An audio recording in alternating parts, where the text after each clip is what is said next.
The Ragged Heiress. Written by Dilly Court, read by Penelope Freeman. Chapter 1. The London Fever Hospital, Islington, 1874. The cold, passionless light of early morning filtered through the narrow windows of the female ward, and the overpowering smell of carbolic floated in a miasma above the freshly scrubbed floor. The eerie silence was broken by an occasional feverish moan and the rasp of laboured breathing from the regimented rows of iron bedsteads. Following in Sister's brisk footsteps, a young houseman struggled through a haze of sheer exhaustion to complete his ward round. He'd already been on duty for 72 hours and had at least another 12 to survive before he could even think of sleep. "Is there any hope for this one, Dr. Harcourt?" Sister stopped by the next bed and tidied the tumbled sheets, smoothing them to pristine glassiness with a practised hand. Dr. Harcourt studied the patient's temperature chart and he frowned. "It's too early to say, Sister, but I'd say her chances are slim." Inclining her head slightly, the nurse was unsurprised. She'd seen many patients succumb to the dreaded typhoid fever. "We can but hope and pray for her, the poor soul." "Have any relatives come forward to claim her?" Dr. Harcourt brushed a stray lock of dark hair from his eyes, forcing his tired brain to concentrate. "Do we know her name?" "No, Doctor.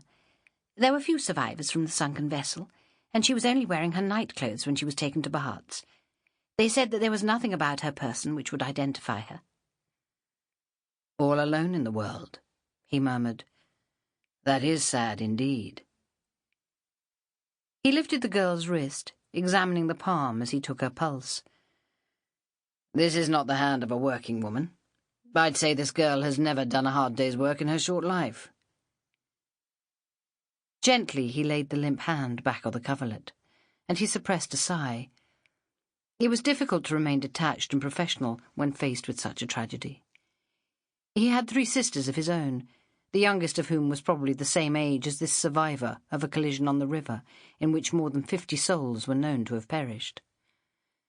The schooner Caroline, laden with cargo from the East Indies and just an hour or 2 from port, had been struck by a steamship in thick fog and had sunk within minutes in the polluted water near the Beckton sewage outfall. Bodies were still being washed up on the foreshore, most of them totally unrecognisable. Dr. Harcourt noted the patient's temperature on the chart and hooked it over the rail at the foot of the bed.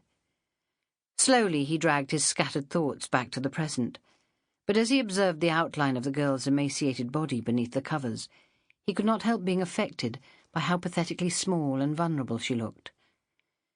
Despite her sickly pallor and sunken cheeks, the heart-shaped face retained traces of her youth and undoubted former beauty.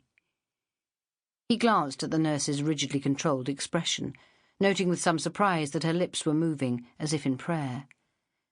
They had done everything known to medical science in order to save the girl's life. Now it was up to a higher power. Despite his strict Protestant upbringing, Giles Harcourt had seen too much suffering to be able to believe unconditionally in a merciful God.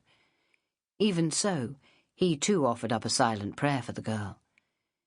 It seemed such a criminal waste for a young life to be snuffed out before it had barely begun. "The next few hours will be critical, Sister," he murmured in an answer to her unspoken question. "Should anyone come to see her, you may allow them in." "Yes, Doctor." The nurse made a move towards the next bed, hesitating and glancing over her shoulder with one winged eyebrow raised when the doctor did not immediately follow her. She too was tired and hungry. It had been a long night and her feet ached miserably.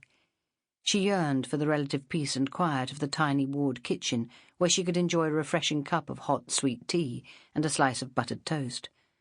But she was too well schooled in the rigid discipline of her profession to allow her impatience to show in front of the young houseman.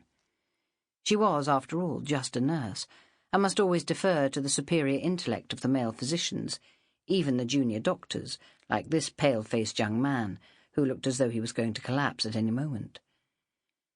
She stood with her hands folded meekly in front of her, and her eyes cast down.